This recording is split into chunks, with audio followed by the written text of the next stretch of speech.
የናሁ ቴሌቪዥን ተመልካቾች እንደምን አላችሁ?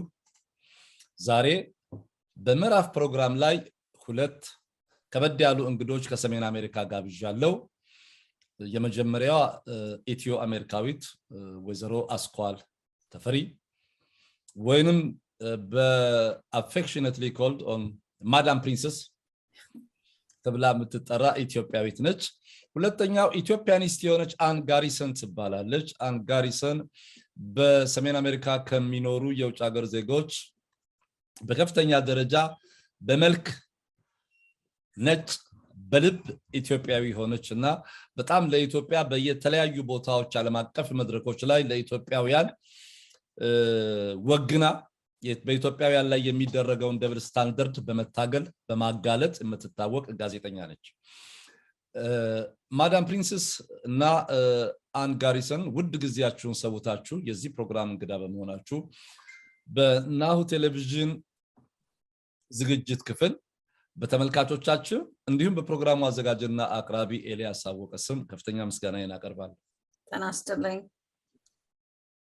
በጣም አመሰግናለሁ። Ann Garrison, he just basically introduced you as friend of Ethiopia. And so we were very happy that you're here. Let me just read a little bit of your bio to the listeners. Ann Garrison, independent journalist ነች። ለብዙ ዓመታት ያገለገለች ብላክ አጀንዳ ሪፖርት የሚባለው ላይ ጽሑፍ ታቀርባለች። ብላክ ስታር ኒውስ ላይም በጋዜጠኝነት ታገለግላለች። KPFA ሬዲዮ ዊኬንድ ፓሲፊካ ሬዲዮ ኔትወርክ ኒውስ ኮቪድ ሬስ ኤንድ ዲሞክራሲ የሚባለውን ታቀርባለች። ብዙ አዋርድ ተቀብላለች በጆርናሊዝም። ግን ብቻዋን ኢንዲፔንደንትሊ ስለምታገለግል እኛም ሰፖርት እናረጋታለን። ፓትሮኔጅ ፔጅ አላት። ሰፖርት የምናረገው ፓትሮኔጅ ፔጅ patreon.com/Ann Garrison ነው። On Twitterም you can find her at Ann Garrison. ስለዚህ እንኳን ደህና መጣሽ አን ጋሪሰን። welcome. Thank you. Back to you, Elias.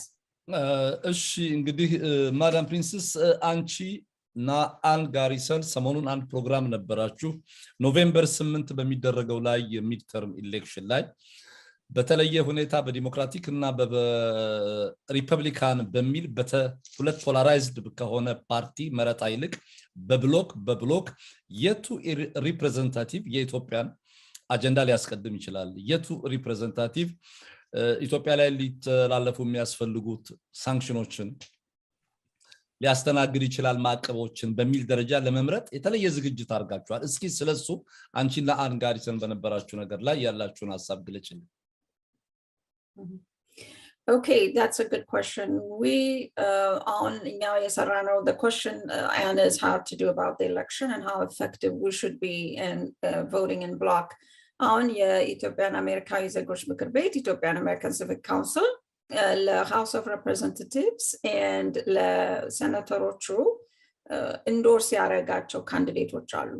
ያለፈው 2 ሳምንት ኮሎራዶ ላይ ስብሰባ ተደርጎ ዲቤት ነበር፣ ክርክር ማለት ሐሳባቸውን እንዲያቀርቡ ኢትዮጵያን እንዴት ነው የሚደግፉት የሚባለውን ጥያቄ እያንዳንዳቸው ከኮሎራዶ መጥተው መግለጫ ሰጥተው እንግዲህ እኛ ኢንዶርስ ያረግነው እንዲመረጡ ኢንዶርስ ያረግነው በፓርቲ ላይን አይደለም፣ ሪፐብሊካን ወይም ዴሞክራት ብቻ አይደለም። እርግጥ ዴሞክራቶች ብዙ ጎድተውናል፣ ግን ይሄንን ነገር እንደ ጁሽ አሜሪካንስ ማየት አለብን። ማለት ለኛ ኢንትረስት ለኛ የሚቆሙ ለኢትዮጵያ የሚቆሙ ለኤርትራ የሚቆሙ ነው ማስመረጥ ያለብን። ስለዚህ ይሄንን ዲያቆን ዮሴፍ በደንብ አጣርተው መርምረው ስለደረሱበት ይሄው ኢንዶርስ ያረግናቸው ካንዲዴቶቻችን ዌብሳይታችን ላይ አሉ። እነዚህም ካንዲዴቶች በኒው ጀርሲም ቢሆን በልዩ ልዩ ቦታ በኒውዮርክ ያሉት በኮሎራዶ ያሉት ኢንዶርስ ያረግናቸው እንደምታዩት የኢትዮጵያን ኢንትረስት ለኢትዮጵያ ድጋፍ የሚያደርጉ በዲሞክራቲክሊ የተመረጠውን ህገ መንግስት የማይንቁ የሚደግፉ ከቴሮሪስት ህወሓት ጋር ከአሸባሪው ህወሓት ጋር የማይተባበሩ መሆናቸውን ስላረጋገጡልን እነዚህን መርጠናል ማለት ነው። it's very important endorse ያደረግናቸውም እዚህ ላይ ይገኛሉ። So በዚህ አንፃር የምትሰጪው ሀሳብ if you have anything to share on this area and about election in November 8 election. First, I'd say that the Ethiopian American community is one of the best organized I've ever seen and ever come into contact with. And around these elections, you may be the best organized voters I've ever seen. So I in every way want to encourage that, this very issue-oriented voting. Last night I listened to a discussion with one group on that. Was that yeah, last night with you, Asqual, and then I watched another one with APEC, an organization organized to organize Ethiopians and Eritreans for the election coming up on November 8th. They said that you would be doing issue voting rather than voting the party line. I think that's very, very intelligent. The one race that is particularly keen is in Georgia, where the race between Herschel Walker and Reverend Raphael Warnock could determine the outcome of the Senate, the balance, whether the Senate goes Republican or Democrat. And I've been in close touch with someone there who's organizing voters there. And here, as that race gets closer and closer, I keep hoping that Raphael Warnock will speak to those voters, because they're so well organized. They have estimated that they have 8,000 to 15,000 votes, which they cast for Warnock in the last election. But so far as I know, Warnock has not agreed to meet with them. And so there's no telling what they will do. I think if he doesn't, a number of them will sit it out. If Herschel Walker agrees to meet with them, they might go with him. And I've tried to explain this to Americans, most of whom are very unaware about Ethiopia, many of whom don't even know that there's been a disastrous war going on there for the past 2 years. So that's about all that I will say about that right now. ትክክል አድማጮቻችን ያው አን ጋሪሰን ያለችው በጆርጂያ ያለው የሴኔት ምርጫ በጣም ወሳኝ ይሆናል ለኢትዮጵያኖች ምክንያቱም እዛ ያለው ሴኔተር ዋርኖክ ከተሸነፈ ዴሞክራት ነው ሴኔተሮቹ ያው ወደ ሪፐብሊካን ማጆሪቲ ይቀየራሉ የሚለው ላይ ነው ትላንትና ስብሰባ ነበረን እዚህ ላይ ከኤርትራን አሜሪካን ግሩፕ ጋር ተወያይተን ነበር ስለዚህ ጉዳይ እንግዲህ ኤፔክም ቢሆን ፓክ አላቸው እነሱም የመረጡት ኢንዶርስ ያደረጉት ሰው አለ እኛም እንደዚህ ይሁን ምንድነው በፓርቲ ላይን ሳይሆን ሀገራችንን የሚጠቅ አንደኛ ለምሳሌ ክሪስመስ የሚባለው የኒው ጀርሲው ከኢትዮጵያን አሜሪካን ሲቪክ ካውንስል ጋር HR 128ን ያጸደቀ ነው እንደውም ፍለፊት መጥቶ በጣም እቃወማለሁኝ የህዋት ቴሮሪስት ግሩፕ ነው ብሎ በግልጽ የተናገረ ክሪስመስ ነው አሁን የሃውስ ኦፍ ሪፕሬዘንታቲቭ ወደ ሪፐብሊካንስ ከሄደ ጥቅሙ ምንድነው የአፍሪካ ሰብ ኮሚቴ ቼርፐርሰን ይሆናል እሱ ስለዚህ ኢትዮጵያን የሚደግፍ የህዋትን ቴሮሪዝም ያወቀ የሰብ ኮሚቴ አፍሪካ ቼርፐርሰን መሆኑ ለኢትዮጵያ ትልቅ ድል ነው የሚያስገኘው ስለዚህ በጥንቃቄ መምረጥ ያስፈልገናል ነው የምትለው አመሰግናለሁ ማዳም ፕሪንሰስ እስኪ አሁን የነዚህ ሴኔተርስ መመረጥ በተለይ በዚህ በሽብርተኛና ፋሽስታዊ ድርጅት TPLF እንዲሁም የዓለም ጤና ጥበቃ ድርጅትን ስልጣን ተጠቅመው የተለያየ ስራዎች በመስራት የሚታወቀው የዶክተር ቴዎድሮስ አድሃኖምን ቡድን እንደ WHO ዳይሬክተር ሳይሆን እንደ አንድ የTPLF ፓርቲ አባል ሆኖ ኢትዮጵያ ላይ ብዙ አይነት እንቅስቃሴ ኮሚሽን በመክፈል ብራይብ በማድረግ ብዙ ነገሮች ባገር ሪሶርስ ጭምር የሚሰሩት ነገር እንዴት አድርጎ መከላከል ይቻላል የነዚህ ሰዎች መመረጥ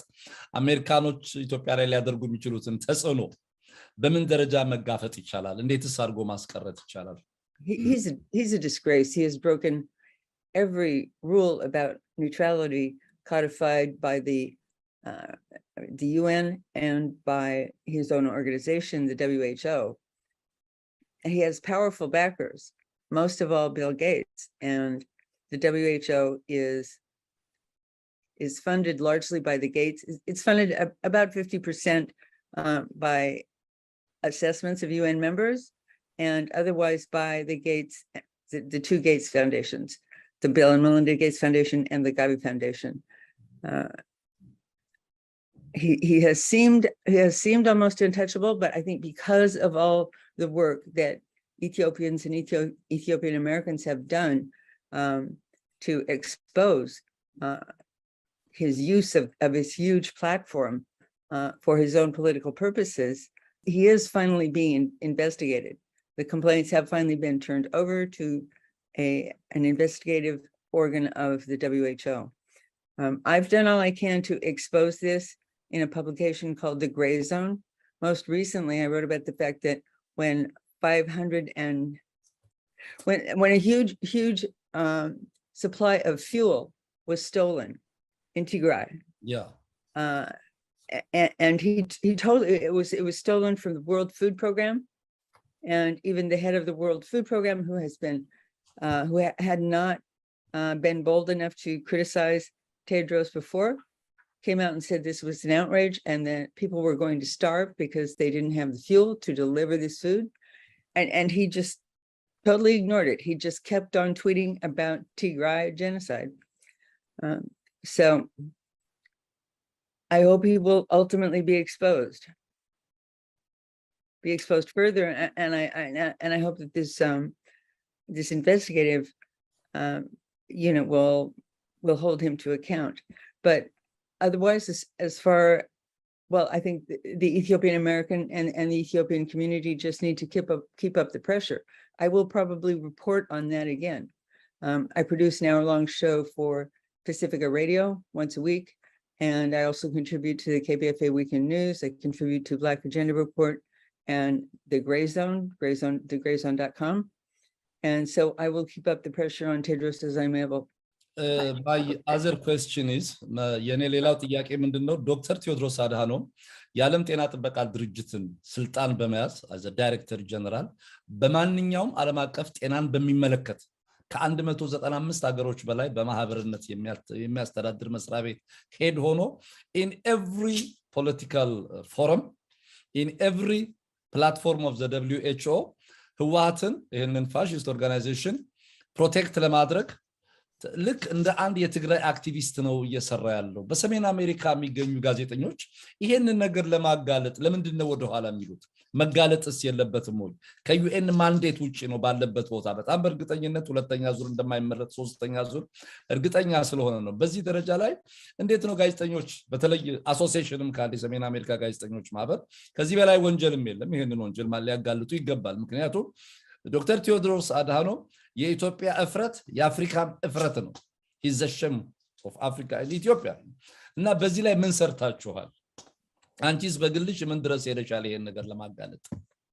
Most of the state corporate press take their cues from the State Department, and the State Department has the U.S. government, the foreign policy establishment, chose the TPLF as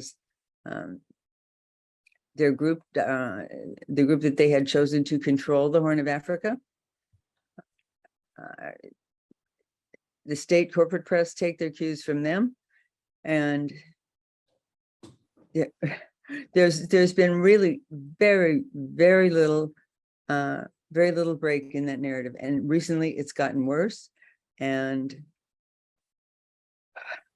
I really can't think of anything else to say about it. The suffering in Afar and Amhara breaks through a few times. It has, and I think that's because Amnesty International, Human Rights Watch, and even what I call the state corporate press have felt obliged to acknowledge it because it became too great to ignore. But it's still been very much the exception, sort of a footnote. Yes, there's also suffering in Amhara and Afar. Yes, Amhara and Afar need humanitarian assistance.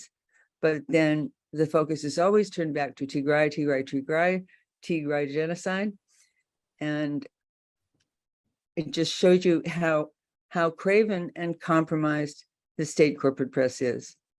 When I say state corporate, I'm talking about the big newspapers and outlets that are broadcast outlets that are privately owned, but that take State Department cues, and outlets like NPR and the Corporation for Public Broadcasting.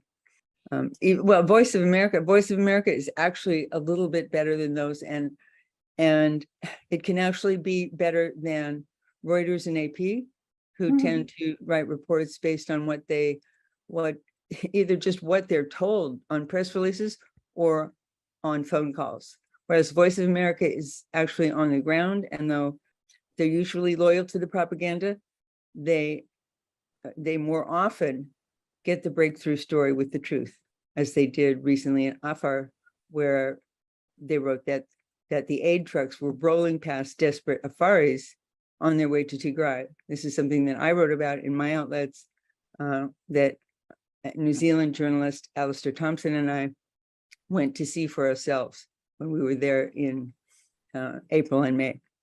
Yeah, so April and May ላይ ጉዞ አርጋ አፋር አማራ እዛ አካባቢ በደንብ አይታለች ተንትናለች የምትለውም ያው የአሜሪካን ሀገር ኒውስ የሚሰራጨው የፕሮፓጋንዳ ማሽን ነው፣ ፕሮፓጋንዳ ነው እንጂ እውነትን ተንትኖ ማቅረብ አይፈልጉም።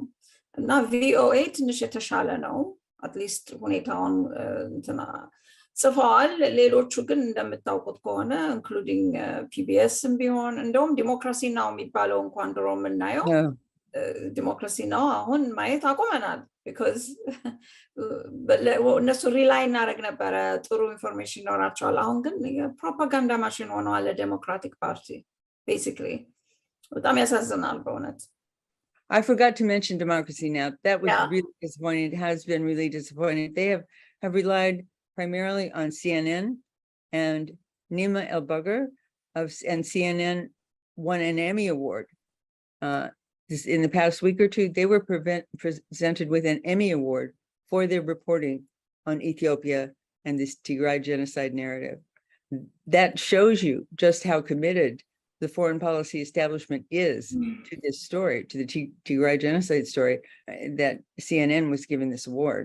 And then Democracy Now!, which used to be the flagship of the Pacifica Radio Network, took that Tigray victims narrative, repeated it over and over again, and then broadcast it again this week with some German journalist I had never heard of.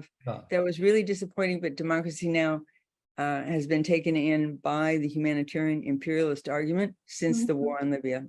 And I should add that, you know, too much of the left in the US and Europe has been taken in by the humanitarian imperialist argument. Yeah, የሁማኒታሪያን ኢምፔሪያሊስት አግሪመንት አንደኛው ስለማያውቁም ነው ላለው፣ ግን ያውቃሉ፣ ያወቁ ነው እንደዚህ የሚያጠፉት። እና ይሄ የሚያሳየው ኢራክ በኢራክ ጊዜ ለምሳሌ ትንሽ መለስ ብለን ብናይ ኢራክን ጦርነት በወሰኑበት ጊዜ አንደኛ ህዝቡን አሳምነው ነው። ህዝቡን ያሳመኑት በውሸት ነው። ዌፐን ኦፍ ማስ ዲስትራክሽን አለ ብለው ነው። የለም እንደሌለ የመጨረሻ መሳሪያ አለ ብለው ነው። የመጨረሻ መሳሪያ አለ። ደግሞ ለምሳሌ ኒውስ ቤቢስ አውት ኦፍ ዘ ኢንኩቤተር የሚባል የሆነ በቃ ፋለሲ በጣም ሰው ማመን የማይችለውን አይነት ነገር ነበር የሚያሳምኑት። ኒውዮርክ ታይምስ፣ ዋሽንግተን ፖስት፣ ሲኤንኤን፣ ፒቢኤስ። የሚገርመው ነገር በጣም እኔ ሁልጊዜ የሚገርመኝ እንደዚህ አይነት ጥፋት አድርሰው ከ20 ዓመት በኋላ ትክክል አይደለም ያደረግነው ብለው እንኳን ይቅርታ ሊጠይቁ they don't even regret. አሁን ኢራክን ያየ እንደሆነ ወደ 200 ዓመት ነው ወደ ኋላ ያሰዱት። They've taken Iraq back 200 years just በውሸት። So አሁንም ኢትዮጵያ ላይ የሚደረገው ይሄው ነው። Yeah, and one thing that's happened since Iraq, really, the dominant propaganda for the Iraq war was, as you said, weapons of mass destruction. And that was when the war on terror was still the principal excuse for going to war. With Libya, the humanitarian imperialist argument really came to the fore, and it has been the principal argument for going to war since then.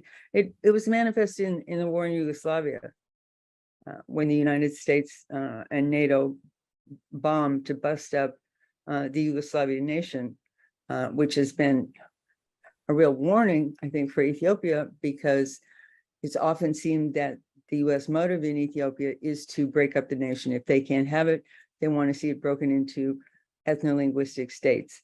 But from the Iraq War until the Libya War, the primary arguments, and this includes Afghanistan, were the war on terror. Now the primary argument is the humanitarian imperialist argument being made in Ethiopia.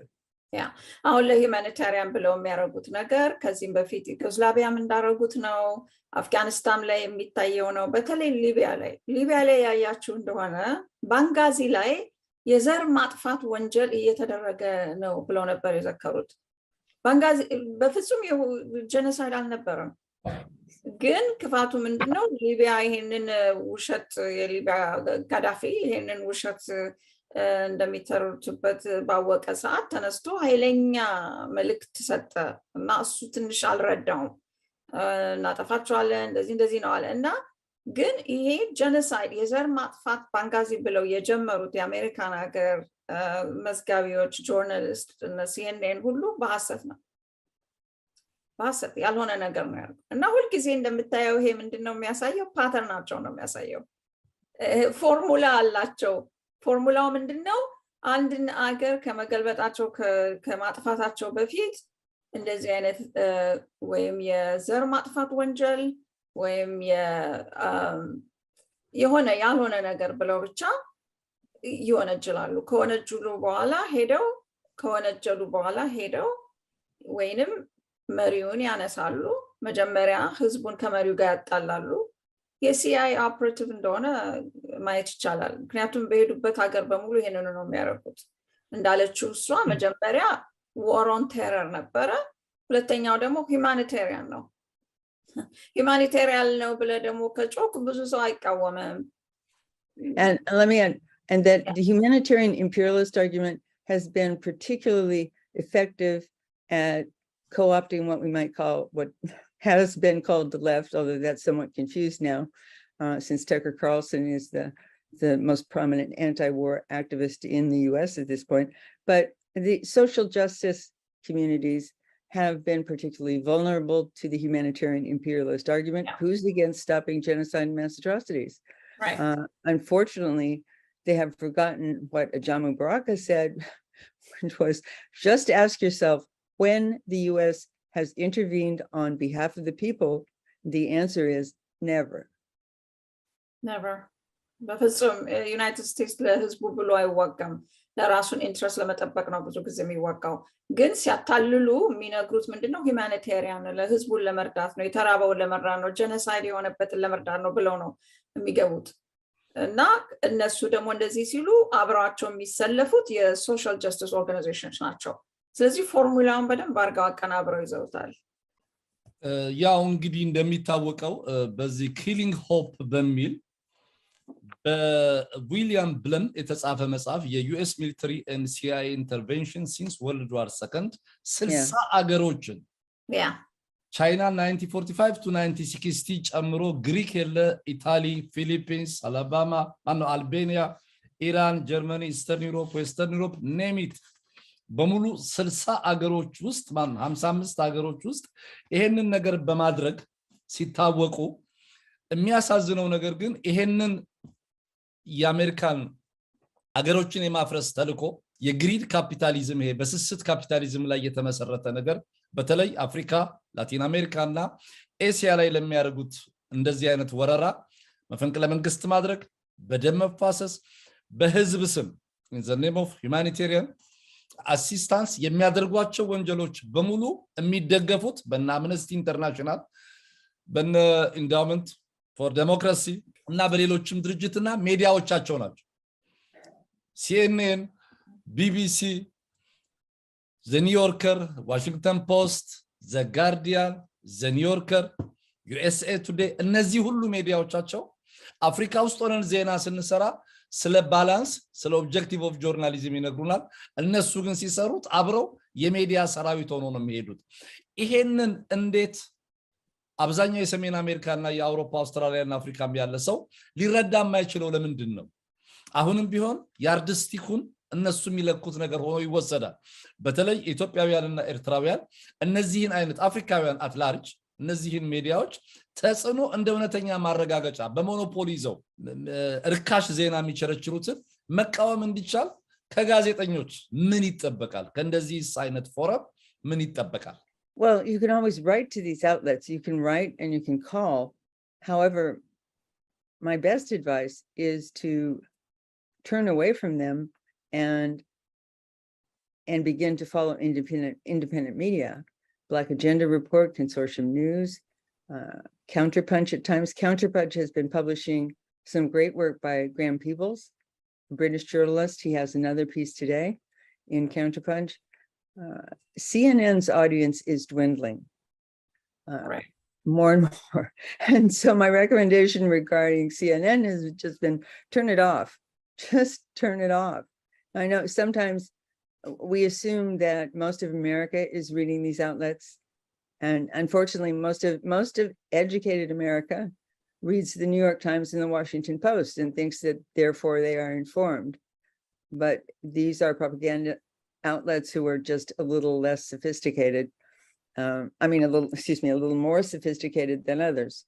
So basically, ሁላችንም ቢሆን ያው CNN ወርወረን ጥለናል እንደምታውቁት ከሆነ CNNም እንደዚህም የጠቀስካቸው ሪፖርተሮች ፕሮፓጋንዳ ናቸው በተለይ ለዴሞክራት ፓርቲ ፕሮፓጋንዳ የሆኑ ይመስላል ግን ለምሳሌ Black Agenda Report, Independent Reporting, and you cited some of them that we should look to probably follow. ደግነቱ አሁን በትዊተርም ቢሆን በፌስቡክ journalism has gone online pretty much. እና ኦንላይን ስለሆነ ብዙ ኢንፎርሜሽን ማግኘት ይቻላል ለማለት ነው outside እነዚህ ከታወቁት እንትኖች ኒውስፔፐር ጋዜጣዎች እንደዚሁም ቴሌቪዥን ላይ የሚታዩት የሚገርመው ነገር በጣም እኔ የሚገርመኝ ነገር አሁን አኔ ያነሳችሁ ቅድም ያማን ነው የፎክሱ Carl Tucker, is that his name? Yeah, I would go ahead. Yes, I mean, I can't believe. yeah. Well, now Tucker Carlson doesn't understand Africa. Tucker Carlson on Fox News የተሻለ አቀራረብ አድርጓል ነው የምትለው። ይሄ በጣም የሚያስደነግጠን ነገር ነው ኢትዮጵያኖች ምክንያቱም ፎክስ ኒውስ አንከታተልም ብዙዎቻችን። However, Tucker Carlson is largely credited with having prevented Donald Trump from bombing Iran, and he's been very outspoken in his opposition to sending billions and billions, and it seems unlimited billions to Ukraine. And with the biggest broadcast outlet in America, he had the nerve to come out and say that only the US had the motivation to blow up the Nord Stream pipeline. So that's one of the reasons. I mean, he has other really reprehensible viewpoints, particularly about race. He entertains this idea that, the white replacement theory. But that's no reason I mean, I agree with him about 50% of the time, mostly in foreign policy. And I don't think we should be so rigid that we're not willing to acknowledge that. That's true. Yeah, Carl Tucker, right? That's his name. በእሱ ብቻ ነው ስለ ቴዎድሮስ አድሃኖም ገልጦ በደንብ ያስረዳ ፎክስ ኒውስ ላይ አይታችሁታል ኤልያስ? በጣም የሚገርም ነው ሪፖርቲንግ he did on እኔም እንዳልሽው ፎክስ ኒውስን አልከታተልም። No, Tucker Carlson did a report on Tedros Adhanom. አንደኛ ቴዎድሮስ አድሃኖም አመጣጡ የህዋትን አመጣጥ በደንብ ገልጾ በማስረጃ አቅርቦ እንዴት አሸባሪ እንደሆኑ ከገለጠ በኋላ ለነዚህ የአሸባሪ መሪ አንደኛው መስራች ቴዎድሮስ አድሃኖም ነው። ቴዎድሮስ አድሃኖም WHO ገብቶ ኮራፕት ነው ብሎ ያጋለጠ እሱ ነው። I guess I missed something. Are you telling me that Tucker did a piece criticizing Dr. Tedros? Absolutely. He showed the timeline. He showed the timeline of when the TPLF terrorist group took power and they were actually terrorists. And then he showed the history and also how Tedros Adhanom is one of the top leaders of this terrorist group and how corrupt he is. It was it's a viral, I mean, it went viral immediately, the report. So you have the Fox አይነት ማናያቸው ብዙ ጊዜ ሐሰት ነው የሚያቀርቡት፣ ብዙ ጊዜ ነጮችን ነው የሚደግፉት፣ የኛን ኢሚግራንት አይደግፉም እያልን አናያቸው። ግን አሁን እንዳለችው አን ጋሪሰን ስለ ቴዎድሮስ አድሃኖም በደንብ ተንትኖ ያቀረበ እሱ ነው። ምናልባት እንደው ክሊፑ ማን ነው ሊገኝ የሚችል ዳውንሎድ ሆኖ ተደርጎ ከሆነ ከዚህ ፕሮግራም ጋር አብሮ ፎክስ ኒውስ ያቀረበው ነገር ምናልባት ከረዳሽን በሱ ላይ አብረን ከዚህ ፕሮግራም ጋር አብሮ እንዲሄድ ማድረግ ይቻላል። እናቀርበዋለን። በጣም ጥሩ ሪፖርት ነው የሰራው በእውነት። ኢን ዘ ሚን ታይም ይሄንንም ኢትዮጵያም ያሉ ሚዲያዎች አሁን አንዳንድ ሚዲያዎች በዚህ ደረጃ እየተጋለጡ መምጣታቸው የፋሽስቱ ድርጅት ህወሓት በተለያየ ደረጃ ላይ የተደረሰበትን የዲፕሎማሲያዊ ሽንፈት፣ ፖለቲካዊ ሽንፈት፣ ወታደራዊ ሽንፈት የበለጠ ያፋጠነ እና ሊሄድ የሚችል የትግራይን ህዝብንም ጭምር ከህወሓት ቀንበር ውስጥ ነፃ ለማውጣት በሚደረገው ጥረት ውስጥ ህዝቡ ይሄንን እውነት መረዳቱ ትልቅ ነገር ነው ብዬ ስለማስብ ነው። ሌላ ግን አንድ ጥያቄ እስኪ አንን ስለ ሳንክሽን ቢል S3199 እና HR 6600 አሁን የደረሰበት ደረጃ እነዚህ የሲቪል ነፃነት ጋር በሚመለከት ሲቪል ሊበርቲስ ጋር ያሉትን ምን ላይ እስኪ እንደደረሰ ጠይቃት። Okay, my last piece on that is at the Black Agenda report. It was my last piece, which is at first a discussion of the nearness of how near the end of the war seems to be, and the huge demonstration in Addis and across the country. And there was something I meant to say earlier, and I'll interject here, which is that the demonstrations across Ethiopia on the 22nd were so large, were such a powerful manifestation that the mainstream press could not ignore it. It was reported by the major outlets. As it has seemed closer and closer, as we've seen closer and closer to an Ethiopian victory, the press has gotten more extreme. And also S3199, that's the Senate bill, has been rewritten in an even harsher form. And this proposes various kinds of punishment to Ethiopia and the Ethiopian economy, including strangulation by the international financial institutions, the IMF and the World Bank. The US has a voting majority because it's the largest contributor to the IMF. So it largely has veto power. And I don't think it's right. It was a mistake, not a voting majority, it has veto power. And this bill S3199 says that it will encourage any use of those institutions to cripple Ethiopia, basically. It also proposes secondary sanctions, meaning punishing other nations that attempt to do business with Ethiopia, or which break any trade sanctions that the US might impose. This is really serious because, for one, Ethiopia, like other developing countries, needs as much investment as it can get. And I have to say investment, not exploitation. I mean, investment that hopefully the government would make sure was to the benefit of the Ethiopian people. Eritrea set an example of negotiating fair prices for its resources in the Bisha gold mine. They wound up with roughly 50% plus a significant capital gains tax. So both Ethiopia and Eritrea and other developing nations need investment, and they need fair contracts for that investment. This bill would stand in the way of that. Some of its most frightening provisions are about information control. It actually says that it would sanction, that the US government could sanction anyone spreading misinformation about Ethiopia, including the diaspora. It's very, very broad. And conceivably they could sanction me. They could sanction us for having this conversation. The House Resolution 6600 particularly mentions social media, which is, of course, very, very important to us because a lot of us get our news first on social media now. And this is one way that we've been able to challenge the grip of the state corporate press. There are a lot of people with large followings on Twitter and Facebook who express a dissonant point of view. So this says that the State Department would work with the social media giants, basically, to control the narrative about Ethiopia. The S3199, like I said, is even more draconian because it proposes to sanction anyone spreading misinformation. It's a really contradictory piece of legislation because first it says we are going to ensure that everyone in Ethiopia have freedom of expression. We always say we're promoting democracy, including freedom of expression. It says we're going to make sure that everyone in Ethiopia is free to express themselves. And then a passage or two later, it says, yes, and we will sanction anyone spreading disinformation about Ethiopia. Yeah.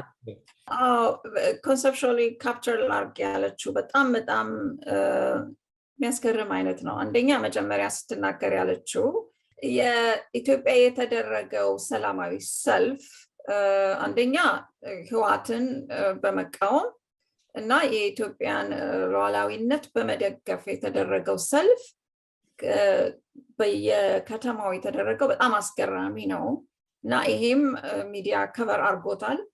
በጣም ጥሩ ነው፣ የሚደገፍ ነው። ሁለተኛ ስለ አንቀጾቹ ነው የተናገረችው። አንደኛው S3199 ሌላው ደግሞ HR 6600 ስለዚህ ጉዳይ አሁን ሪሰንትሊ የጻፈችውን ቅድም ጠቅሳለች። ይሄ ቢል በጣም በጣም መጥፎ ነው ለኢትዮጵያ። አንደኛ በኢኮኖሚ ይጎዳል ማለት ኢትዮጵያ ምንም አይነት ኢንቨስትመንት እንዳታገኝ from IMF የሚባለው ኢንተርናሽናል ሞኔታሪ ፈንድ ወርልድ ባንክ እንግዲህ ያስፈልጋታል፣ ኢትዮጵያ ብድር ያስፈልጋታል፣ ኢንቨስትመንት እንዳታገኝ። ሌላው ደግሞ ሁለተኛው ምንድነው ኢትዮጵያን የሚረዳም ሀገር ይቀጣል። መሸጥ መለወጥ አይችልም ሌላ ሀገር ከኢትዮጵያ ጋር። ሶስተኛው በS3199 ላይ በኤችአርም ላይ ያለው ደግሞ በጣም የሚያስፈራው ነፃነትን ይወስድብሃል። ለምሳሌ ሌላ ሀገር እየሄዱ እኛ ሰው የፕሬስ ነፃነት እንዲኖረው ያበረታታሉ ይላሉ። በአንድ በኩል እንዲህ ይላል አንቀጹ ሰው ፍሪደም ኦፍ ኤክስፕሬሽን እንዲኖረው፣ ግን ራሱ አንቀጹ በተለይ S3199 አንተ ለምሳሌ እንደዚህ ብሮድካስት ማድረግ አትችልም፣ እኔ አድቮኬት ማድረግ አትችልም፣ እሷም መጻፍ አትችልም። እነሱ አንታይ አሜሪካን ሴንቲመንት ኢትዮጵያ ከፈጠርክ ወይም ጦርነቱ እንዲፋፋም ካረክ ይወነጅሉሃል፣ እስር ቤት ትታሰራለህ፣ ብዙ ነገር ሊደርስብህ ይችላል። እና የሚያሳዝነው ነገር ምንድነው ይሄ በጣም ሰብጀክቲቭ ነው። በየትኛው አንቀጽ ነው ለምሳሌ በየትኛው አንቀጽ ነው ቫዮሌት ያደረኩት ብለህ ብትጠይቅ ኦብጀክቲቭ የሆነ መልስ የለውም። ለምሳሌ በጣም የጠቀሰችው እሱ ነገር አስፈላጊው ነገር ይሄን ጦርነት እንደውም የሳይኮሎጂካል ዋርፌር የሳይኮሎጂካል ጦርነቱን ያሸነፍነው በትዊተር እና በፌስቡክ አድቮኬሲ ነው አይደል? ይሄ ሳንክሽን እሱንም ያቆማል፣ ያግደዋል። እና በጣም አሰቃቂ ነው። እንደውም ሌላ እየጻፉ ነው ግን አሁን አላወጡትም። እስከ ኖቬምበር 8 እየጠበቁ ነው። ሌላ 7 ዴሞክራቶች 2 ሪፐብሊካኖች የነደፉት ሰነድ አለ ሌላ ሳንክሽን እና በጣም አስፈሪ ነው የምትለው። ስለሱም ጉዳይ ተንትና ጽፋለች። እዚህ ጋር ወይዘሮ አስኳል እንግዲህ አሜሪካ ነገር እንደሚታወቀው the only ህገ መንግስታዊ ጥበቃ የሚደረግለት ህግ ቢሆን freedom of expression the only one ሐሳብን በነፃነት የመግለጽ መብት ኮንግረስ ሁሉንም ህጎች ማሻሻል ይችላል except freedom of expression ሊሚት የሚያደርግ ይሄ ነገር አይጣረስም ወይ? ሐሳብን በነፃነት ከመግለጽ መብት ላይ የማይጣረስ እንዲያም የአሜሪካን ዲሞክራሲ ቆሜለታለው የሚለው ኮንግረስም ሊያስተካክል የማይችለው ህግ ይሄ ሆኖ ያለ ሐሳብን በነፃነት በመግለጽን በመገደብ በሶሻል ሚዲያ በትዊተር ሊሆን ይችላል፣ በፌስቡክ ሊሆን ይችላል፣ በዩቲዩብ ሊሆን ይችላል፣ በትዊተር በኢንስታግራም በተለያዩት የማህበራዊ ግንኙነቶች ላይ ይሄንን ነገር ማድረግ ሐሳብ በነጻነት መገደብ አይደለም። የመጀመሪያው ነገር ይሄ ነው። ይሄንንስ ነገር በማድረግ በየትኛው ህግ ነው የሚዳኙት? ይሄንን ህግ ነገር ለማድረግ አሁንም ቢሆን ፕሬሱ ሚዲያው የሚዳኝበት ህግ አለ እና በዚህ የትኛው ነው? I don't think there is such a law, and there've been a number of lawsuits about it. However, Twitter and Facebook are private entities, so the freedom of expression is basically the freedom to express yourself without experiencing government repression or silencing. The state and corporation become blurred in the big social media giants. They talk to one another all the time, and 6600 is legislation that encourages the social media giants to do this censorship, to control information. So because they are private entities, there isn't any law really protecting them. There isn't any law protecting your Twitter and Facebook accounts. So basically, ምንድነው እንግዲህ አሁን የሆነ ያለው የአሜሪካን ኮርፖሬሽንስ እና የአሜሪካን ህገ መንግስት አብሮ ተጣምሮ ነው የሚሰራው እዚህ ላይ። ለምሳሌ ይሄ ቢል መጨረሻ ላይ ሎ ይሆናል፣ ህግ ይሆናል፣ ፕሬዚደንቱ ከፈረመው ማለት ነው። ህግ ከሆነ ህጉን ኢንፎርስ ማድረግ ይችላል የአሜሪካን ሀገር ህገ መንግስት እና ህጉን ኢንፎርስ ሲያደርግ ያው ኮርፖሬሽኖቹ ትዊተርም ቢሆን ፌስቡክም መቀበል አለባቸው በህግ የተጻፈ ነገር ስለሆነ። ግን የሚያስፈራው ምንድነው? በጣም ብሮድ ነው፣ ሰብጀክቲቭ ነው። ኢራኒያንስ ብዙ ታስረዋል በዚህ ጉዳይ ላይ። እዚህ ጋር አንድ እንድጠይቃት የሚያስፈልገው ነገር ኮንግረስ ይሄንን ህግ ማውጣት አይችልም የሚል ፍሪደም ኦፍ ኤክስፕሬሽን በሚመለከት ምንም ህግ አሜንድመንት ማድረግ ይችላል፣ ማሻሻል ማስተካከል ይችላል። ግን ፍሪደም ኦፍ ኤክስፕሬሽንን አይችልም። ይሄ እንግዲህ ፎር ዘ 200 years የአሜሪካን የዲሞክራሲ ታሪክ ውስጥ ህገ መንግስታዊ ጥበቃ ያለው ነው። ዘ ኦንሊ ራይት ይሄ ነውና ከዚህ ጋር የሚጣረር ነገር እንዴት ሊያወጣ ይችላል? How can they? I think they just will. They often do what they want. Is misinformation, disinformation, and hate speech seem to be the new axis of evil. Even UN Secretary General Guterres goes on about this quite a bit. Well, look, freedom of expression is a dubious concept anyway when the oligarchs own all the media. The oligarchs or the government own all the big media. And freedom of expression does not guarantee any equal time for dissident points of view. I think there's equal time during elections. I think that's where that concept comes from. But social media is a place where voices have been able to come to the fore without access in the big state corporate media. And that's why the government and the oligarchs who own the state corporate press seem so determined to control it. Right. So the oligarchs, meaning American business media control የሚያደርጉት በጣም ብዙ ገንዘብ ያላቸውን millions and billions እነዚህ ከአሜሪካን ሀገር ህገ መንግስት ጋር ነው አብረው ተጣምረው የሚሰሩት ነው የምትለው። ምክንያቱም ፍሪደም ኤክስፕሬሽን ቢኖርም ይሄንን ፍሪደም ኤክስፕሬሽን ኦን የሚያደርጉት የፕራይቬት ካምፓኒስ ናቸው። ቤሲክሊ ኮንግሎመሬትስ ብዙ ጊዜ አንዱን ይገዛል፣ አንዳንዱን ይገዛል። ቢግ ኮርፖሬሽን ኢላን መስክ just bought ትዊተርን ገዛ አይደል? ኢላን መስክ አሁን ለምሳሌ ፕራይቬት ኤንቲቲ ቢዝነስ አለው፣ ከገቨርንመንቱ ጋር ይሰራል አይሰራም አላውቅም። ግን ሌሎቹ ብዙ በገቨርንመንት በጣም ኢንፍሉዌንስ ናቸው ከፕራይቬት ኤንቲቲ ነው ኦን የሚያደርገው። Jeff Bezos owns the Washington Post. Sure you know that. Jeff Bezos ደግሞ ዋሽንግተን ፖስት ያው እሱም ቢሊዮነር ነው። ኢላን መስክ ቢሊዮነር ነው። እንግዲህ እነዚህ ኒውስ ሚዲያ እነሱ ናቸው የሚገዙት ማለት ነው። እነዚህ ፕራይቬት ኮርፖሬሽንስ ኦን Yeah, some people expect that Elon Musk's purchase of Twitter may ease the censorship pressure. He has spoken out against social media censorship. So we don't know, but even if he's better, we're in a bad spot when a billionaire gets to decide who gets to speak and whose expressions rise to the fore. It's not good. I mean, arguably they should be public utilities. But if there were public utilities, well, unless there was some kind of democratic mechanism in place, then they would be just as controlled as NPR and PBS. So የምትለው ያው ፐብሊክ አይደሉም እንደ ፒቢኤስ እንደዚህ አሁን ዲሞክራሲ ናው ምስ ፐብሊክ ብዙዎቹ በኮርፖሬት ነው እና ኮርፖሬቱ ደግሞ ከመንግስቱ ጋር ነው የሚሰራው።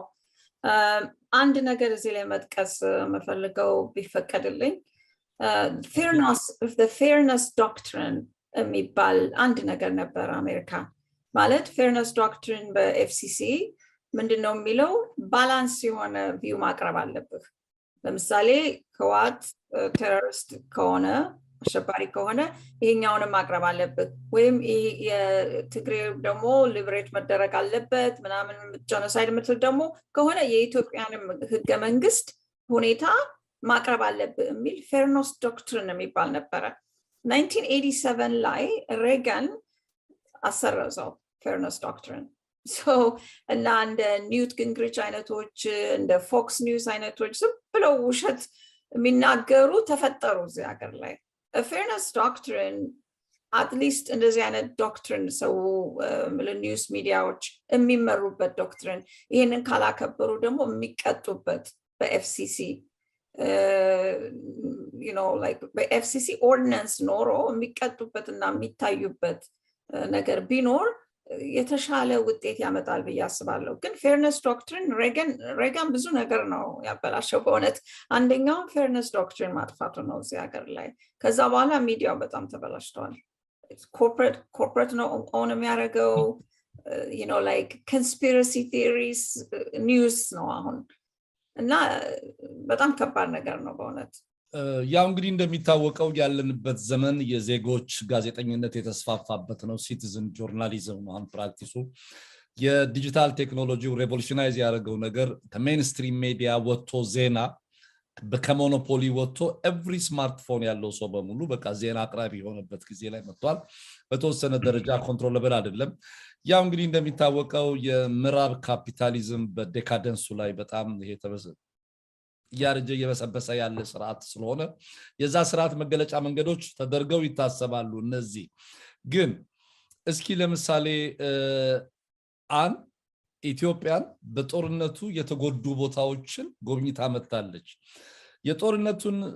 በጦርነት የተጎዱ በተለይ በዚህ በፋሽስታዊ የህወሓት ድርጅት የወደሙ ንብረቶችን አፋርና አማራ ላይ ያለችው ነገር እስኪ እንዴት ነበር እሷ ያየችውና የምዕራብ ሚዲያ ዘገባ አነጻጽራ ብታቀርበው?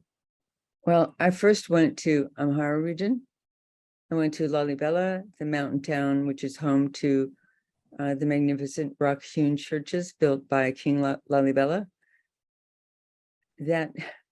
That town was really devastated by the war. It had already been devastated by COVID because it relies on the tourist trade, those who come to view the churches.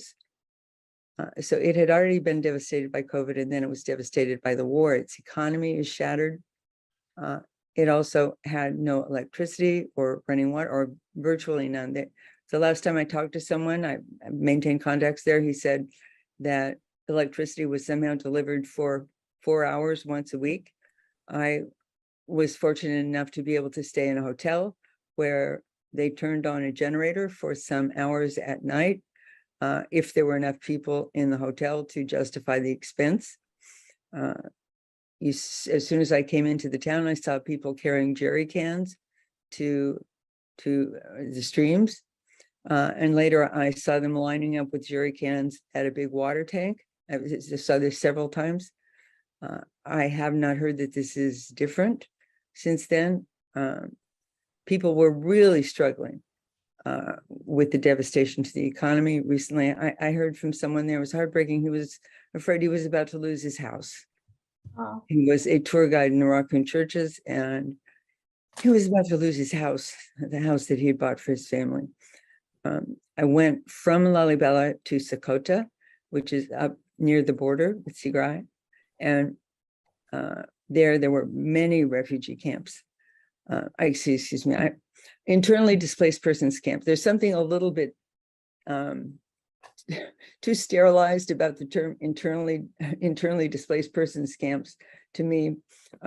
So I'm inclined to call them internal refugee camps, but the word usually used is internally displaced persons. There were, I believe, at one point, 75,000 displaced people there.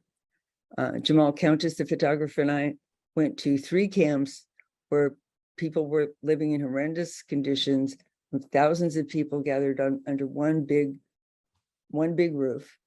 In many cases, people cooking inside, so with no protection from the fumes from doing that to the other people there. There was not enough food, not enough water, not enough sanitation. One of the worst camps I saw was right on the border of Sakota, where people didn't really have full protection from the weather. There were like tarps stuck up on sticks. So that was horrible suffering there. Went back to Lalibela. We were traveling, I should mention, we were traveling on roads that were really rough going, rock and gravel roads. And but some of them had been paved, and there was a camp near Lalibela where there had been a Chinese operation to pave the roads. And if you've traveled on those rock and gravel roads, you really appreciate what a difference it is when you get to the paved roads, and what a difference that would make for the region, for the whole region, to have paved roads everywhere the gravel roads are now. But the Chinese had packed up and left because of the war.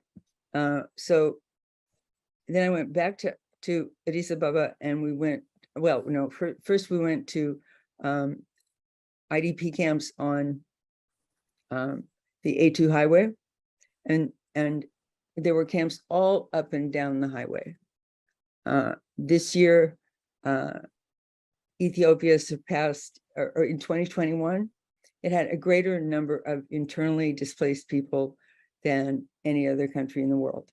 Usually that's the Democratic Republic of the Congo, but Ethiopia was way out ahead last year, and we saw these camps all up and down the highway. We went to one for victims of the violence in Mulega also, which I would say it was the same story. IDP camps, they all have the same problems: lack of medicine, water, food, education. The UN has a kind of scattershot response. It's not really well coordinated, but they had gone in and built a school in that particular IDP camp. After that, I went back to Addis, and I went to Afar. Suffering in Afar was horrible. There were camps full of IDPs. Any number of them. We visited one where there were 3 children dying every day, primarily because they didn't have access to clean water, and you could see the children down by this dirty river, filling up their jerry cans. I've been told that since then, there has been an arrangement to get water into that camp. I certainly hope so. We visited a family in Afar who had been offered a house by a relative, and there were 4 families there. There was only one, there were 4 women. Only one had made it that far. They had all fled. Only one had made it that far with her husband. Spoke to the other 3. One said the TPLF had killed her husband. Another said that her husband was fighting. And another said she didn't know where her husband was. They had all fled all the way from Abala. And one of them said she lost a child along the way. And she had another who was sick when we were there. There was some concern that there could be a measles outbreak, but I believe someone came in and mass vaccinated after that. But the people in the hospital, a Dupti hospital, a public hospital, were really afraid about a measles outbreak at that time because there were these refugee camps. They were in unsanitary conditions, close quarters, and a measles outbreak could have swept through them so fast. I've been told that someone came in and did a mass vaccination program. One other thing I might say about what I saw in Afar, there's a camp for Tigrayan refugees there. And I think it's a particular camp for them because they are perhaps a particularly vulnerable population. But Dr. Tedros and others kept reporting that these Tigrayan refugees are in concentration camp.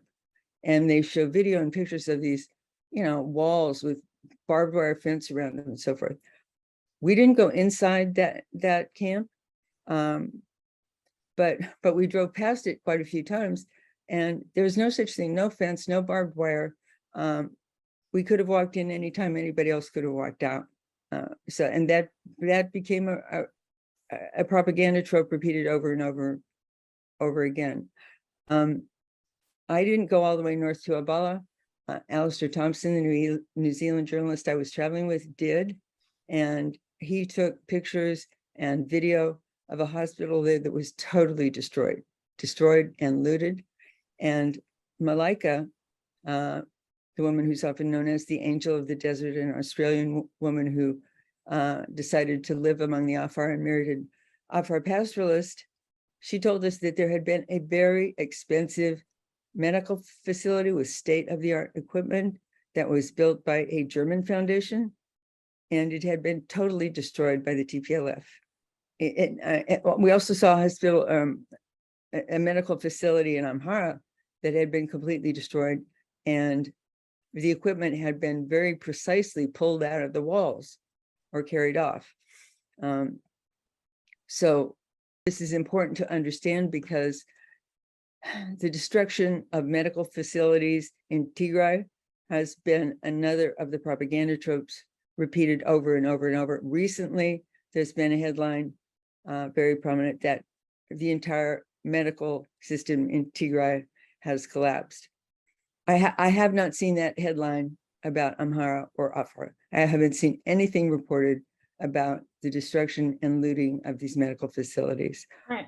Or what a huge burden it is, a huge burden on Dupti Hospital there near Samara, the capital of Afar. They were struggling to treat all of the displaced people who had run from Abala to Samara. And we talked to a refugee coordinator there who said that half the population perhaps had just disappeared into the desert. They didn't know where they were. አሁን ያለችው ነገር ያው የሄደችበትን ቦታ ተንትናለች። በጣም በሚገርም አይነት ሁኔታ ብዙ ቦታ ሄዳለች።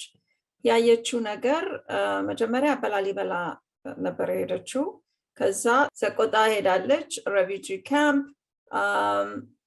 ከዛም እንደገና ከዛ ካምፕ ውስጥ 75,000 ሬፊጂዎች እዛ አሉ። ዲስፕሌስድ ፒፕል ይባላሉ። ያው ተፈናቃዮች ናቸው። 3 ካምፕ አይታለች። ውስጥ ነው ኩክ የሚያደርጉት። ምንም ንጹህ ቦታ የለም።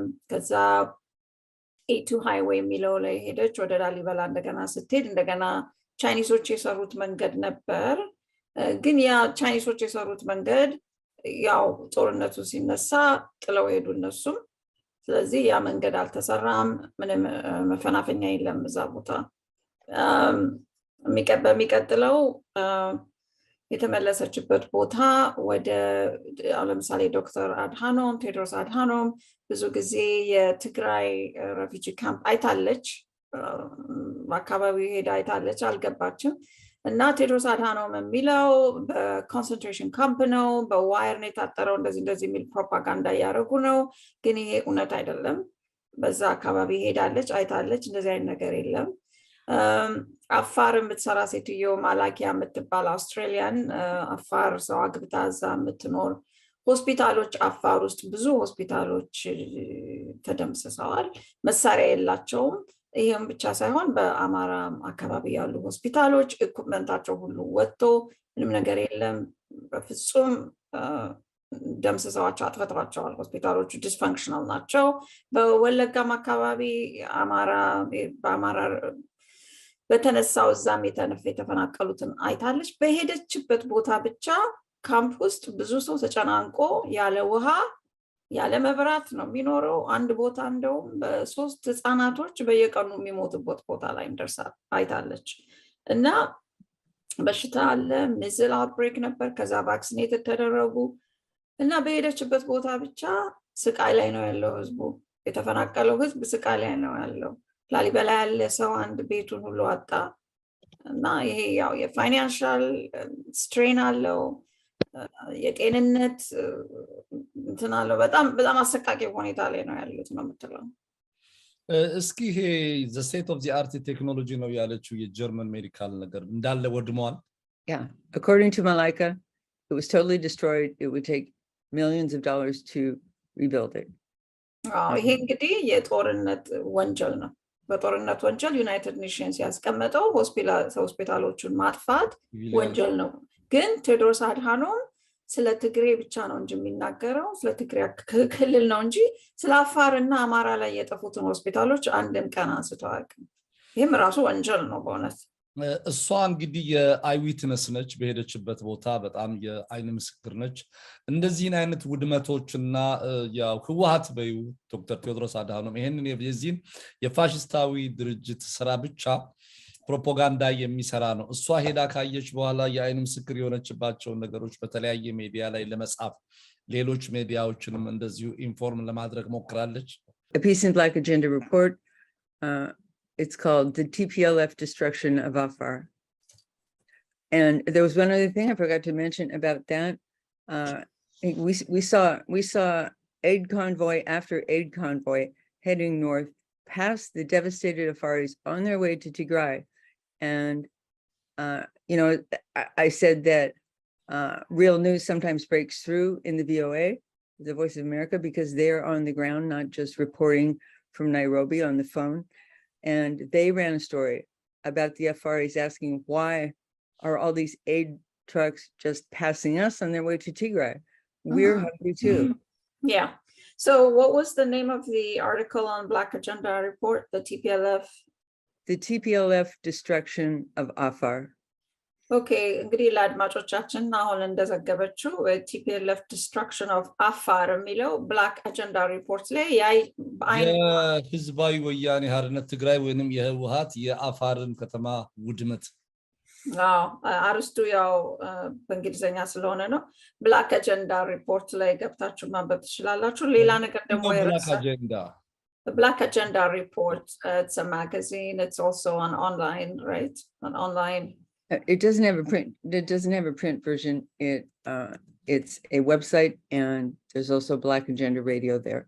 Yeah, so radio ጣቢያ ያለው online ነው Black Agenda report ብላችሁ ብትገቡ ታገኙታላችሁ ራዲዮም አለው ሌላ የረሳችሁ ነገር እዛ በነበርን ጊዜ ኮንቮይ መኪናው የእርዳታ መኪናው ወደ ትግሬ ነው የሚገባው ብዙ እና እሱ ላይ ትንሽ ደስ የሚለው ነገር VOA Voice of America እዛ ግራውንድ ላይ ሆነው ይሄን ነገር አሰራጭተዋል ዜናውን አስተላልፈዋል እውነቱን ገምግመዋል እንደ ኬንያ ቁጭ ብለው በራዲዮና በፎን ሳይሆን Voice of America የሚባለው ይሄን ነገር ዘግቦታል ነው የምትለው እሺ እንግዲህ አሁን እየሰራችሁና እየተንቀሳቀሳችሁ ባላችሁበት ነገር ከትናንት ወዲያ አንድ ስብሰባ ነበራችሁ ይመስለኛል ወይዘሮ አስኳ እና ከነ ፕሮፌሰር መሐመድ ሐሰን እንደገና አቶ ማን ኤርትራዊ ሰውዬ ከነሱ ጋር የነበረው ነገር እስኪ እንደመነሳሻ ነገር ረጅም ሰዓት ተወያይተናል በሱ ላይ እንድንነጋገር የዚህ የኦክላንዱን ስብሰባ በሚመለከት ማለት ነው ምንድነው እስከዛ የምትጠብቁት አሁንስ ኢትዮጵያውያንን በዚህ በኖቬምበር 8 ምርጫ ቅስቀሳው ላይ ኢትዮጵያና ኤርትራውያን በብዛት በዚህ ጉዳይ ላይ እንዲንቀሳቀሱ ምን ያክል ሄዳችኋል ምን ያህል ተጉዛችኋል እንግዲህ ያው ምርጫው ስለ ምርጫው ነው አይደለም? ምርጫው ላይ ከኤርትራ አሜሪካኖች ጋር ትላንትና ያደረግነው ፕሮፌሰር በደማርያም ይባላሉ እሳቸውም እና በጣም ጥሩ ውይይት ተደርጎ ነበረ። አማኑኤል በደማርያም አንም ፓርቲሲፔት አድርጋ ነበር እዛ ላይ። እንግዲህ አሁን ትብብር አድርገናል ሁላችንም ብዙ አድቮኬሲ ግሩፕስ ተባብረን አንድ ላይ ሆነን እሁድ በትዊተር ስፔስ ላይ ቮይስስ ፎር ኢትዮጵያ የሚባለው ኦርጋናይዜሽን ከኢትዮጵያን አሜሪካን ሲቪክ ካውንስል ጋር ከኤፔክ ጋር ከልዩ ልዩ ኦርጋናይዜሽን ጋር ትዊተር ስፔስ ላይ እሁድ በ9 ሰዓት ኢስተርን 6 ሰዓት ፓሲፊክ ላይ ስብሰባ እያደረግን ወገኖቻችንን ይሄንን ጉዳይ እናስታውቃለን። መምረጥ ያለብን በብሎክ ነው እና የትላንትናውም ውይይት ኦክላንድ የተደረገው ይሄው ነው። ኤርትራን አሜሪካኖች እንዴት ከኢትዮጵያኖች ጋር አንድ ላይ በብሎክ እንዴት እንደሚመርጡ በፓርቲ ላይን ሳይሆን የሚጠቅሙንን ይሄንን HR 6600 የጻፉትን ለማስወጣት S3199 የጻፉትን ለማስወጣት ስትራቴጂካሊ ዲያቆን ዮሴፍ ተፈሪ ኢትዮጵያን አሜሪካን ሲቪክ ካውንስል ናቸው የነደፉት። ይሄንን በጣም አስፈላጊ ነው በእውነት ምክንያቱም የሃውስ ኦፍ ሪፕሬዘንታቲቭ ራሱ ቀይ ከሆነ እና ሪፐብሊካን ከሆነ ክሪስመስ ቅድም እንዳነሳውልህ አፍሪካ ሰብ ኮሚቴ ቼር ይሆናል። እንዲሁም ደግሞ ሴኔተሩ ከተገለበጠ ወደ ዴሞክራቶች እነዚህ መልናውስኪ ግሬጎሪ ሚክስ የሊቀመንበርነታቸውን የመነንደዝ ሊቀመንበርነቱ ያጣል ማለት ነው ፎሬን አፌርስ ኮሚቴ ላይ። ይሄ በጣም አስፈላጊ ነው ለኛ ምክንያቱም ያው በሊቀመንበር የሚቀመጠው ሰው ወሳኝ ነው የኢትዮጵያ ሳንክሽን ላይ። ስለዚህ እሱ ላይ ነው ማለት ነው ያተኮርነው ቅድም እንዳልኩ። እስቲ እንግዲህ ውይይታችንን ለማጠናቀቅ ሁለት ጥያቄዎች ላቅርብ። የመጀመሪያው በአሜሪካን ከሚገኙ ኢትዮጵያን ኮሚኒቲ ጋራ በኢትዮጵያ የሃይማኖት ተቋማት በኢትዮጵያ ኮሚኒቲ በኢትዮጵያ ፉትቦል በማህበራዊ መድረኮች በሙሉ ኢትዮጵያውያን በዚህ ላይ አገራቸውን ሊወዱ የሚችሉ ኢትዮጵያውያን ይሄንን ነገር በተጽዕኖ በመፍጠር ደረጃ ምን ያክል ሄዳችኋል ሰርታችኋል? በመጀመሪያው ነገር። ሁለተኛው ነገር ምናልባት ፋሺስታዊ ድርጅት እንግዲህ የሚባለው TPLF እንደነ አይነት አሜሪካውያንን ብራይብ ለማድረግ በገንዘብ ሃይጃክ ለማድረግ ፍቅረኛ በመላክ ፍቅር እንዲኖራት ገንዘብ ለመስጠትና ይሄንን ፕሮግራሟን ለኢትዮጵያ ድምጽ እንዳትሆን ለማድረግ በተለያዩ ደረጃ ላይ ሲያመክኑ ቆይተዋል። እሷ እንዲህ አይነት ፈተና ገጥሟት ነበር? No, that happened to me once with regard to my reporting on the African Great Lakes region, but it hasn't happened to me about Ethiopia or Eritrea. They've just come at me all the time on Twitter. So that's good. There's, she hasn't been approached because maybe they know, but ይሄን ነገር አልጠየቁኝም ነው የምትለው። ግን ያው በትዊተር እና በልዩ ልዩ ሚዲያ አታክ ትደረጋለች ሁልጊዜ። በስተመጨረሻ ሁለታችሁም እንግዲህ ልታነሱልኝ ይገባል ብዬ የማስበው ነገር አሁን አብዛኛዎቹን አጀንዳዎች ለውይይት የነበሩትን ነገሮች ያው ጨርሰናል። እንግዲህ በስተመጨረሻ የኢትዮጵያ መንግስት ከፋሺስታዊ ድርጅት ጋራ በደቡብ አፍሪካ ድርድር ላይ ነው ያለው እና አብዛኛው እንደ ዘ ኢኮኖሚስት አይነት ሜጋዚን እስከ ዛሬ ድረስ ይታወቅ የነበረው TPLFን በጣም በመደገፍ የTPLFን አጀንዳ በማራመድ ኮሚሽን ራይቲንግ ይሰራ የነበረ ሜጋዚን አሁን ግን የጦርነቱ ሁኔታ ድርድሩን እየለወጠው ነው ያለው። የኢትዮጵያ መንግስት አፐር ሃንድነስ ስላገኘ የድርድሩን ሁኔታ ዲክቴት ሊያደርግ ይችላል የሚልና የአሜሪካውያን ተጽዕኖ አለ ይባላል። ኢን ኬዝ ባይ ኤኒ ቻንስ ያው ኢንተርናሽናል ኔትወርክ ስለሆነች በዚህ ደረጃ ላይ የቀረባት ያገኘችው የሰማችው እስኪ ነገር ካለ እንደ ቲፕ ብታረጋግ። Well, people seem to think that the defeat of the TPLF is inevitable now. Well, first, can I say, before we close out, I took some notes. There are 4 things that I should have said along the way that I just like to say before we get off. But with regard to the negotiations, what I've seen, what I've been most conscious of is that the propaganda effort has intensified and the official demands for a cessation of hostility have intensified as well. A cessation of hostility means, obviously means they don't want Ethiopia to actually become victorious. They would like Ethiopia to stop short of victory, so that they can claim some sort of victory in these negotiations. That's become more and more intense. All of it. There was a horrible hearing in the Canadian Parliamentary Subcommittee on International Human Rights yesterday, in which the Tigrayan witnesses got up and sobbed, and then even the Canadian parliamentarians got very emotional, as though they were the ones suffering. So the intensity of this has made me afraid that there will be a big push to pass the sanctions, to condemn Ethiopia for the war and its outcome. Menendez, the author of Senate Bill 3199, has said that he will renew his efforts to push its passage. So I think we all have to be prepared to organize to oppose those bills as best we can. And I'm encouraged by how well organized the Ethiopian American and Eritrean American communities are. If you can put the same kind of energy that you put into these elections into stopping the bills, you may be able to. But the huge propaganda onslaught and Menendez's threat have made me really fearful of that. As we touched on earlier, Yugoslavia was almost too powerful. It had to be broken up. It was a threat. I think Ethiopia is the same, and the US may want to see it crippled and or disintegrated if it can't control it. Okay, with Democracy Now!, as we said, that's been really disappointing because it's a flagship of the left progressive community, formerly of the Pacifica Radio Network. If you go on their website, they have a contact button that you can select, and then you can select story idea, and you can ask them to cover the Sefri and Amhara and Afar, and not to solely focus on the tragedy in Tigray or on sources like CNN. Also, when we were talking about the economic penalties posed in Senate Bill 3199, another that is really draconian is the possibility of exclusion from being able to transact in dollars in the international market, exclusion from the SWIFT system. This has already been done to Eritrea. And I had a long conversation with an advisor to the president who handles the response to that exclusion.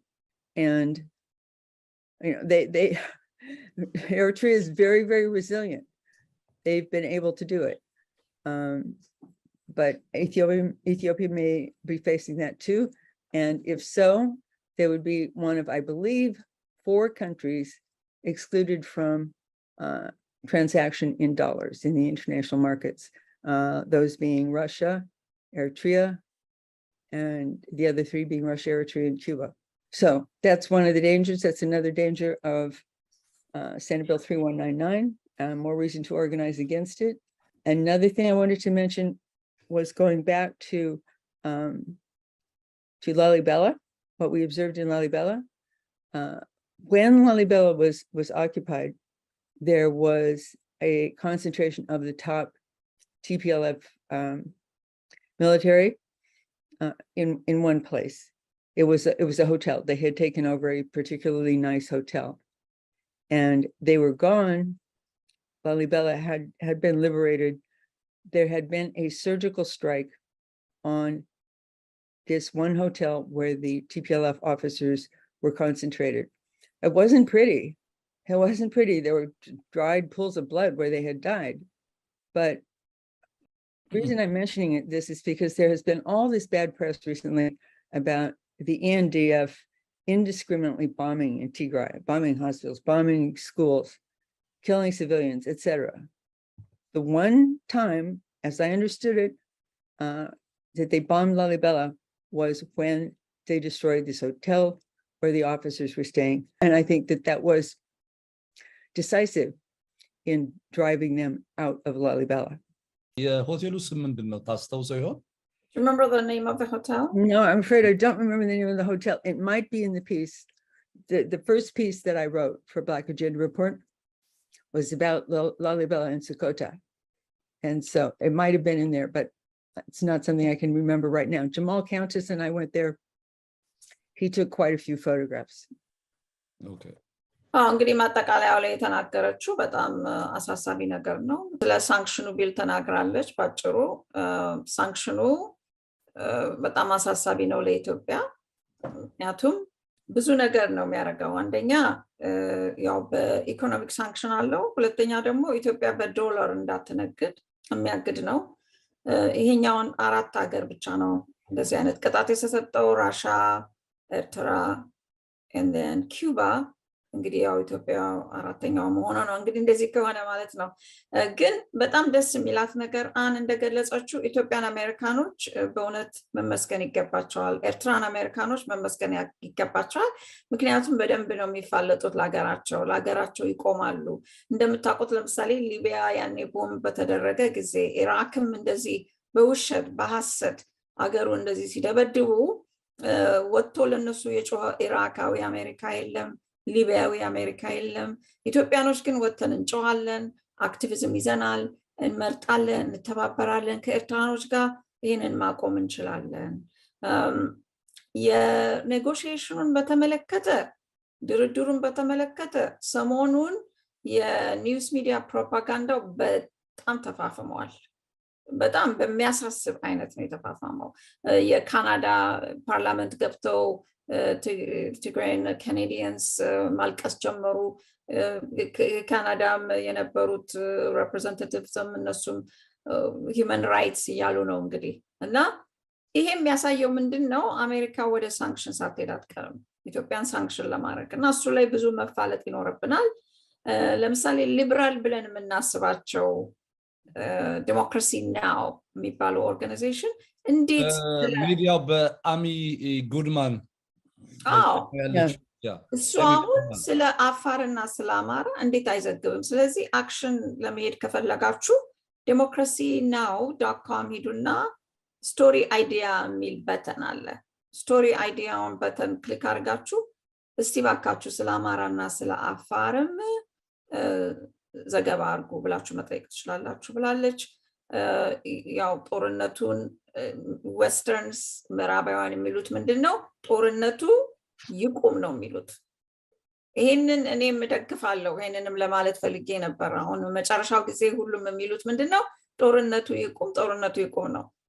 እንግዲህ ጦርነቱ ይቁም የሚባለው ኢትዮጵያን ለማድከምና ህወሓትን ተመልሶ እንደገና እስትንፋሽ ለመስጠት ነው ያለችው። በአጠቃላይ ይሄው ነው። እንግዲህ በጣም ከ1 ሰዓት በላይ ጊዜ ያሳልፈናል። ውድ ጊዜዋን እንግዲህ የአሜሪካን ሀገር ዊኬንድ ትልቅ ነው። ሚስ አን ጋሪሰንን በትውልድ አሜሪካዊ በልብና በመንፈስ ኢትዮጵያዊት የሆነች ለኢትዮጵያ በተለይ በጦርነቱ አካባቢ በአማራ በአፋር ክልል ለደረሰው ሰቆቃ፣ ለተደፈሩ ሴቶች፣ ለተገደሉ ሴቶች፣ ባሎቻቸው ለሞቱ፣ ሆስፒታሎቻቸው ለተበላሸ፣ ለተፈናቀሉ ሴቶች ድምጽ በመሆኗ ኢትዮጵያውያን በሙሉ የሚያከብሯት በመንፈስ እንደኔ እንዳንቺ በትውልድ ኢትዮጵያዊ እንደሆን ነው በዚህ ደረጃ እየተፋለመች በጦርነቱ ጊዜ ብዙ ኢትዮጵያውያን ጋዜጠኞች ደፍረው ባልሄዱበት ቦታ ላይ ሄዳ ይሄንን ሀቅ ለማጋለጥ ላደረገችው ነገር እንግዲህ መቼስ ኢትዮጵያውያን ታላቅ አክብሮት ሊኖራቸው እንደሚችል ገምታለሁ። አንቺንም ወይዘሮ አስኳል ተፈሪ እና የእናንተ የኢትዮጵያ አሜሪካ የዜጎች ምክር ቤት በእነ ዲያቆን ዮሴፍ የሚመራው ያለ መሰልቸት እና ያለ መታከት አሜሪካን ሀገር ውስጥ በከፍተኛ ደረጃ በዚህ ደረጃ በመፋለማችሁ ያው እንግዲህ አን ጋሪሰንንም አንቺንም የኢትዮጵያ አምላክ ውለታችሁን ይከፍላል ብዬ በማሰብ በስተመጨረሻ በፕሮግራሙ አዘጋጅና አቅራቢ ኤልያስ አወቀ በናሁ ቴሌቪዥን ዝግጅት ክፍል እንዲሁም በተመልካቾቻችን ስም ከፍተኛ ምስጋና አቀርባለሁ። ግን የመጨረሻ ጉርሻ ጥያቄ ውሰጅና አንቺ ፕሮግራሙን ከማጠናቀቃችን በፊት የመጨረሻ ቃል ካላችሁ your last statement አንቺም እሷም መድረኩን ወሰዱ። I have to Google to find exactly what it is, but I really appreciate you saying that, because all of the outlets that I work for. They primarily have enough money to keep the lights on, to keep publishing or broadcasting. So this is the way independent journalism is funded, by contributions from people who appreciate independent reporting. Mine is patreon.com/Ann M. Garrison, and that's Ann without an E, ANNM Garrison. patreon.com/ANNMGARRISON. And I might add that I don't do what some call monetizing my Patreon. I also have a GoFundMe page that I use to raise money for the trip. But I haven't tried to offer exclusive content, which some people do pay to get my exclusive content. I haven't done that because if I write something or broadcast something, I want as many people as possible to see it or hear it. I guess so. I had, for about a week, I've been waking up hoping that I would see the headline, the ENDF had taken Mekelle and that it was over. I haven't seen that headline yet, but people in the Eritrean American Zoom conference that I joined with Yoasqual last night seemed confident. And in his piece in Counterpunch today, which I really recommend, Graham Peebles wrote as though he thought it was certain. So I really hope so. I really hope so. And I hope that the communities can get organized to stop whatever punitive response the West may have, primarily for now in these sanctions bills. And thank you for having me. Thank you for having me. It's been an honor. Thank you, Anne. It's so great to have you. Really appreciate the fact that you're here.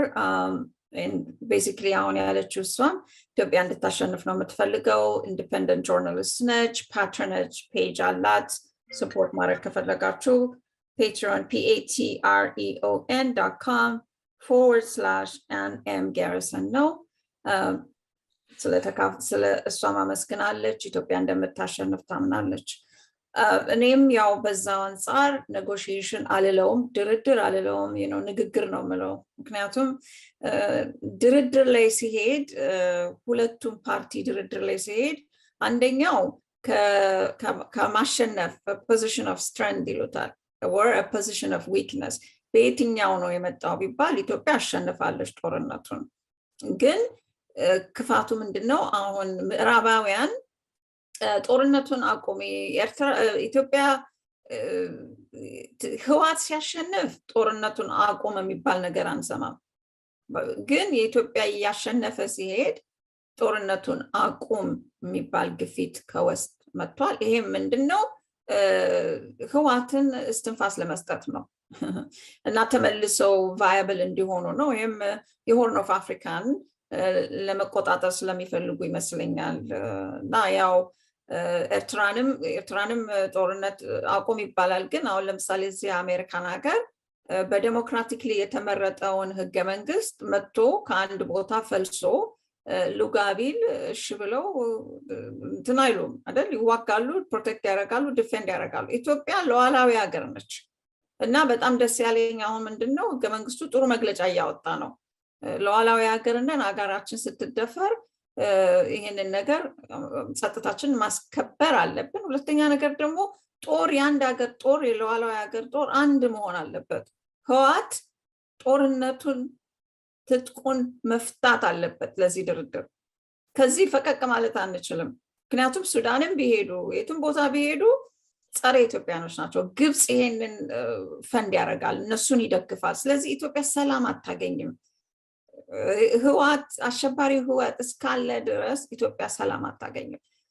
ልዩነቱ ሰላም ለዘላለም ማጣት ወይም አትሊስት ወደ ሰላም መንገድ መሄድ መቻል አለብን። ይሄውም ትጥቅ ሲፈታ ነው። ቲፒኤልኤፍ ህወሓት አሸባሪው ትጥቅ ካልፈታ ምንም አይነት ሰላማዊ ድርድር አለ ብዬ አላስብም።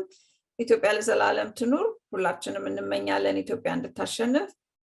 እንግዲህ እግዚአብሔር ከኢትዮጵያ ጋር ይሁን። እግዚአብሔር ይስጥልኝ ስለጋበዝከኝ።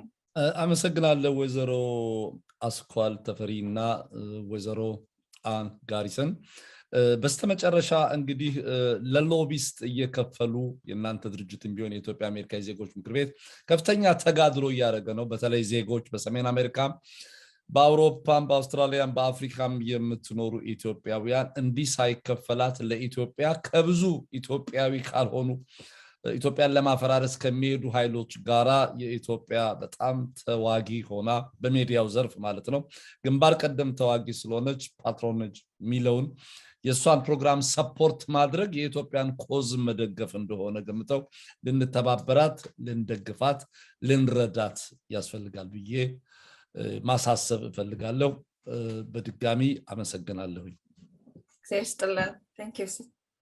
አመሰግናለሁ